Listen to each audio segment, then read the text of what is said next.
పొంచి ఉంది. నైరుతి బంగాళాఖాతంలో శ్రీలంక సమీపంలో ఏర్పడిన తీవ్ర వాయుగుండం తుఫాన్ గా మారింది.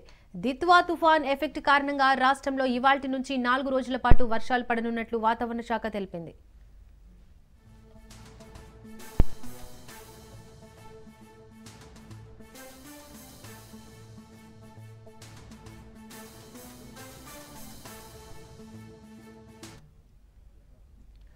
ఈ తుఫాన్ కారణంగా ఏపీ వ్యాప్తంగా బలమైన గాలులు వీచే ప్రమాదం ఉందని కూడా హెచ్చరించింది.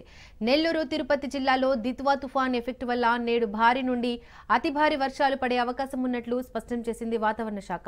నెల్లూరు, తిరుపతి, అన్నమయ్య, చిత్తూరు జిల్లాలో ఈ తుఫాన్ కారణంగా శనివారం భారీ వర్షాలు పడనున్నట్లు వెల్లడించింది. కడప, ప్రకాశం, బాపట్ల, అనంతపురం, శ్రీ సత్యసాయి జిల్లాలలో శనివారం మోస్తరు వర్షాలు పడతాయని తెలిపింది.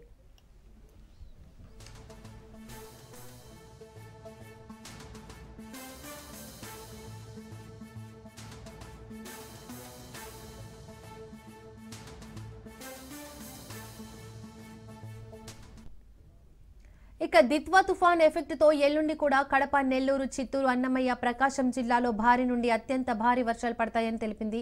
పల్నాడు, గుంటూరు, బాపట్ల, నంద్యాల జిల్లాలో మోస్తరు వర్షాలు పడతాయని వెల్లడించింది.